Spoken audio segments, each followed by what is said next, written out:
King Charles has met with cancer patients in his first public engagement since his own diagnosis. Jessica Millwood is live in London for us. Jess, good morning. He was in considerably high spirits.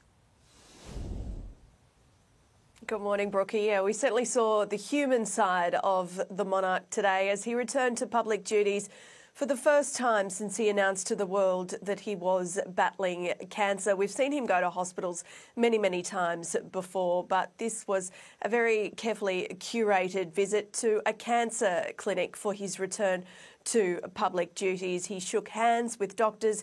He held hands with patients as he discussed their symptoms and their treatment. He was asked how he was feeling and he responded, "I'm all right, not too bad."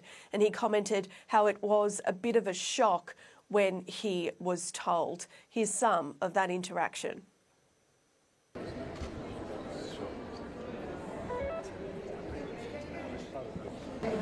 Do you get side effects or is it not too bad? This is one.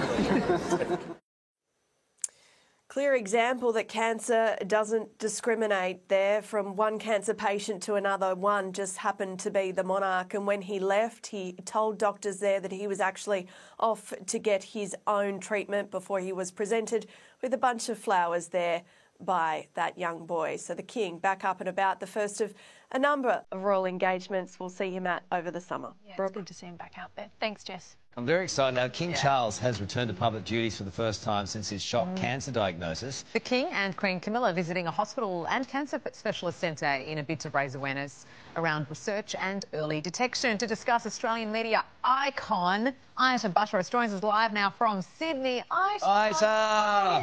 Good morning. So good to see you. Oh, amazing, It's amazing. lovely to see you too. Now, the King beginning his return to public life, a positive sign after a tough few months for the royal family, isn't it? It's a very good sign, and if he's feeling well enough, because cancer treatment, as you probably know, can be quite severe, quite debilitating. And so if he's feeling well enough to do a bit of work, I think that's a very good sign, because the doctors wouldn't let him out unless they were confident that he was okay. And he's looking very well there, isn't he? Look, Ida, I mean, you're in your early 40s. Can you remember a time that of such upheaval for the royal family in such a quick amount of time? No, I can't. You couldn't possibly imagine that the two leading players, the King and Princess Catherine, would both get cancer. It's unheard of. And then you've got Prince Harry and Meghan over there in America causing a lot of turmoil.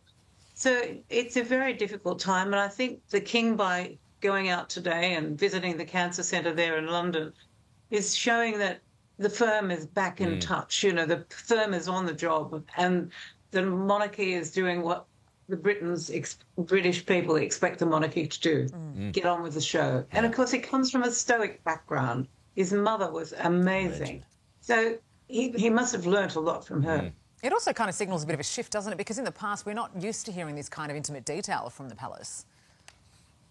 No, it's very unusual to know this. And we don't know what cancer he's got. And I suppose that's to stop us all speculating. Excuse me. You never know you've got a frog, because you're the first people I've spoken to all day. Well, I'm glad for that. Hey there, Today fans. Sarah and... What's my name again? Oh my God, Carl. Hey, thanks for watching our YouTube channel, though. Subscribe now for more news, special reports and amazing Aussie stories. And Carl misbehaving, Whoa, of course. that never happens. Always happens. What's she talking about?